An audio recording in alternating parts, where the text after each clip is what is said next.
Hi everyone and welcome back. There's been a lot of fear and uncertainty right now, lately, about these new hate speech laws. Now, some people think that this means that free speech is basically over, that if it's not over now, well, it's coming to an end shortly. Others think it means that the government is somehow about to really start cracking down and policing everyone's opinions. But most of what I'm actually seeing online is either grossly exaggerated, it's probably very emotional, and in many cases it's just plain wrong. So what I want to do today in this video is I want to cut through the FUD, which the FUD is fear, uncertainty and doubt. And I want to talk about what these laws will actually do. I want to also talk about what they won't do, what they're not going to do, and what people really need to understand. And look, this doesn't need to be about hysteria. It doesn't need to be about panic. It should be about clarity, because clarity brings some form of peace rather than sensationalism. Now, let me say this up front. These laws are not designed to actually stop people from speaking or from commenting or from sharing their opinions. It's just not going to happen. No matter what anyone says, that's not a reality. But they are very much designed to hold people accountable for what they do write or what they do say, for how they speak, and especially online. This really is not about banning opinions. It's about drawing a line, drawing a clear line in the sand between expressing a view and then causing harm, reckless harm through targeted speech. And whether you like the laws or not, the reality is that the internet has changed the rules in itself, and the internet's been around for a long time and it's not going away. And the reality is that what you say online can spread instantly and it can stay permanently. Once it's there, it's very hard to get rid of it. And the other thing is it can scale, it can grow. And governments are actually probably doing the right thing here in responding to that reality. So instead of screaming about censorship, I think the smarter move is for us to actually understand where the real risks actually are. What is it that's actually illegal? How do we speak freely? How do we speak freely without being careless and getting ourselves into trouble with the law? So let's clear up some of these myths that I've been hearing. Now, these laws, they do not mean that you cannot criticise politicians. That doesn't change. It doesn't mean that you can't debate immigration, for example. It doesn't mean that you can't disagree with whatever social issue it might be of the day. It doesn't mean that you can't say controversial things. It doesn't mean that you can't express strong opinions. You can do all of that. You're still allowed to argue. There's no problems. You're still allowed to criticise. You're still allowed to ask questions. You can even mock. You can mock people still. You can challenge people's ideas. You can hold views that are extremely unpopular. That's not going to change. This is not about making people silent. I'm sure there's many people in the government that would love that, but that's not what's going to happen with these laws. This is about stopping speech that deliberately incites violence in some way against people, that targets groups with dehumanising language, that encourages harm or deliberately stirs up hostility in a dangerous way. There's a big difference, a really big difference between I disagree with this policy and these people or this group here deserve some kind of punishment or harm. See, one is opinion, the other is potentially harmful in conduct, in behaviour. And here's the uncomfortable truth, if you like. See, for years, people have basically treated the internet, treated social media like a consequence-free zone where you can sort of say whatever you want and think that you can get away with it. You know, posting things impulsively, dogpiling people, naming and shaming people, calling for punishment, spreading accusations, dehumanising groups, or basically firing off emotional posts without actually thinking about it. And now, not just the government, but society itself is saying, if your words cause real world harm that leads to some form of damage or violence, you may well be accountable. This doesn't mean that you cannot speak. It doesn't mean that your opinion goes in the garbage bin. It means that you should speak carefully, with intention, instead of with impulse, where you just blurt out emotionally. Now that, I don't believe, is actually tyranny in any way. It's probably better in the sense that it's more mature. It encourages people to think. See, a lot of people confuse free speech with freedom from all consequence. But free speech means that you can hold your opinions, you're allowed to have your opinions, you can challenge power, you can challenge governments, you can challenge institutions and authority, you can express your controversial ideas, you can do that. It does not mean that you can go around and defame people, make defamatory comments that are false. It doesn't mean that you can incite violence. It doesn't mean that you can target people or groups using harassment. It doesn't mean that you can encourage harm. It doesn't mean that you can say anything without accountability. And in today's world, words carry weight. If you stand on a street and say something reckless, well, there might be social consequences for people around you.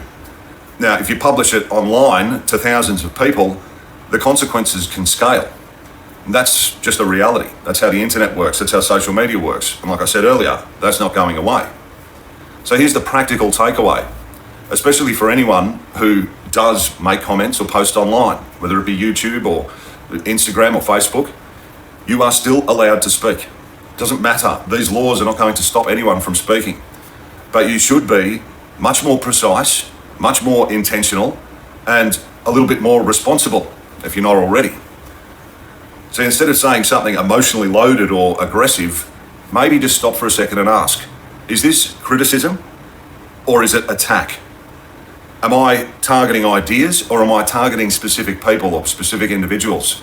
Is this fair or is it inflammatory? Would I stand by this in a courtroom or in my workplace? For example, you can say, I strongly oppose this ideology or this belief system. You can do that, that's fine. A lot of people won't like it, but you can't be prevented from doing that. But that's not going to, like I said, that's not going to change. But saying these people are dangerous and they should be dealt with, or something should happen to them in a negative way, that's where the legal risk actually starts to become a little bit more serious and real. Now, this isn't about alienating anybody. It's about encouraging clearer, more thoughtful communication. There's so much rubbish on the internet that's designed to make people react. But we need to learn to think before we react. Now, to be fair, there are legitimate concerns about these laws. I'm not just saying they're perfect. The real risks are that there's very vague definitions. There could be over-enforcement. There could be political misuse. There could be misuse by the authorities. There could be subjective interpretation. There could be power creep over time. And those are obviously very valid worries. See, laws that regulate speech must be narrow. They need to be narrow. They need to be very clear and then carefully applied. And I know that from what I understand in some other countries, this has become a little bit more difficult to deal with, because if they're not carefully applied, they can be easily abused. So this isn't a blind endorsement of everything that the governments do. It's saying, let's criticise the laws based on facts, not on panic or conjecture. Now, this is what I really want people to notice. Fear spreads a hell of a lot faster than facts. Some influencers, social media, YouTube, exaggerate. They rage bait. They farm outrage, really. Scare people for clicks. And fear, when people get scared, fear makes people stop thinking clearly. It makes them react emotionally. It makes them assume the worst. But the smarter approach if we think about it logically, the smarter approach is to understand the law. Don't listen to what these influencers have to say. Check it for yourself. Speak clearly. Stay calm. Think about what you're about to say. And don't let fear get in and do your thinking for you. You don't really need panic. You need discernment. So here's the bottom line. You're not being banned from speaking as such. Let's just say you're being encouraged or required to speak with care, to speak with responsibility, with precision, especially when you're going to be talking online or posting or responding to comments or adding comments. You can still criticise people, you can still debate, you can still challenge power, you can still challenge governments. Just don't confuse free speech with reckless speech.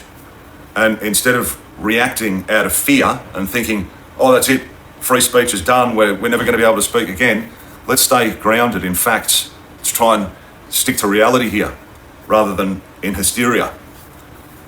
Now, if you want more videos, hi everyone and welcome back. Today, let's be honest, look, the reaction by many people to my last video on the hate speech laws has been, in many cases, pretty hysterical to many people. People are acting like free speech has ended overnight or is about to end, like the government just banned all opinions, like saying the wrong thing will somehow land you in prison. But I think we need to stay focused here and look at the reality. Most of those people that are panicking have not read the bill. They haven't read the explanatory memorandum. What they're doing is reacting to fear rather than just looking at the real facts. So let's talk about what's actually really happening here. And in my last video, I did say that these things can be abused. There's no doubt about that. But I keep hearing people say, look, this is a 500, 600 page censorship law bill. Well, it's actually not. The actual bill itself is about 136 pages. The 500 plus page document that people keep referencing is the explanatory memorandum. Now that explains the bill. And the bill is not 500 pages of new speech bans. What it is legal commentary that almost nobody, I can be sure that nobody's really read it. And yet somehow everybody online is suddenly an expert or a constitutional lawyer. But the reality is, and this might be an uncomfortable truth, this law changes almost nothing in day-to-day reality. Most of what it actually does just strengthens the existing laws as we already know them. It targets threats. It targets incitements to violence and that kind of thing. It targets extremist violence. It targets people trying to stir real-world harm. So in other words, it mostly affects people who want to post reckless, aggressive, or violent garbage online. Now, if that's your idea of free speech, if that's what you think is a good idea, well, we don't agree on that. Now, here's the part that nobody wants to actually admit. This law, it doesn't actually need to silence people. What happens is fear does it for itself. Fear does it for them. People are now saying, well, I better not criticise politicians, or they're thinking about it. I better not talk about Israel. I better not say anything that could be taken or that could be controversial. But none of that is actually illegal, not even in this bill. What people are doing is actually silencing themselves. That's not censorship, that's psychological compliance. So the government barely has to lift a finger if they want to shut people down. People that are sensationalising this are doing it themselves. Let's be specific, you can still criticise politicians. You can still attack government policy. You can still oppose immigration openly. You can debate gender ideology. You can slam certain ideologies. You can criticise Zionism. There's nothing stopping you from doing that. You can criticise religion. You can say things that are unpopular. You can even say things that are offensive. See, this law doesn't ban dissent or disagreement. What it targets specifically is speech that encourages violence, threatens groups, or dehumanises people. Basically, anything that's trying to stir up some kind of harm. And frankly, like I said before, if that's what you want to defend, well, that says more about you than what it actually says about the law itself. See, the thing is, if this bothers you, Good. I think that's a good thing. Let me say this really clearly. If you think that it's your right to call groups rats or call certain groups of people vermin or say that certain groups deserve harm, if you want to encourage mobs and stoke violence, then yes, this law is going to target you directly. And personally, I don't really have an issue with that. I don't know why anyone who is reasonable and logical would have a problem with that. So if you're here to defend speech that leads to violence, make sure you hit the unsubscribe button on my channel. I'm not building a channel for people who want to stir up trouble and burn everything to the ground. And this is where the irony is. The people who scream the loudest, who have hit unsubscribe on the channel about tyranny, and the ones shrinking, they're the ones that are actually shrinking their own speech. And they're doing it the most. They're actually causing it. They're telling themselves, I can't say this anymore, which just makes them quieter, less likely to speak, more fearful. And when you're more fearful and quieter, you're easier to control. So instead of actually defending free speech, they're training themselves to be silent. And that in itself is counterintuitive. It's backwards, if anything. So real talk. The internet. The internet is not your lounge room at home. It's not a pub rant or something like that. It's not a private joke. The internet is a public broadcast. It's permanent. It's searchable. It's shareable. People can share it all around. So yes, maybe the real lesson is a lot more simple than we think. Don't run your mouth. Don't run your mouth online in a public place. Speak clearly, speak deliberately, or just don't speak at all. Think about what you want to say. I think that's the whole purpose of what I've been trying to say here. Now that's not tyranny, it's maturity, it's adulthood, it's being responsible. So if your speech is political, if your speech is critical or unpopular, sharp, controversial, well, nothing in this bill is going to affect you. You're still free to speak. But again, if your idea of free speech is inciting violence or making threats or dehumanizing groups or just reckless rage because you're angry, then no, society is drawing a bit of a harder line here. And honestly, that's probably not a bad thing. So let's stop sensationalizing reality. Let's stop panicking over laws that most people have not actually opened up and had a good read of. And for the love of God, let's stop handing power over to fear. Nothing in this bill says that you're being silenced. Instead, you're being tested to speak like an adult instead of like an angry mob. I hope that clears it up. I really appreciate you watching here today. If you thought it was useful, make sure you like and subscribe. And I look forward to seeing you in the next video.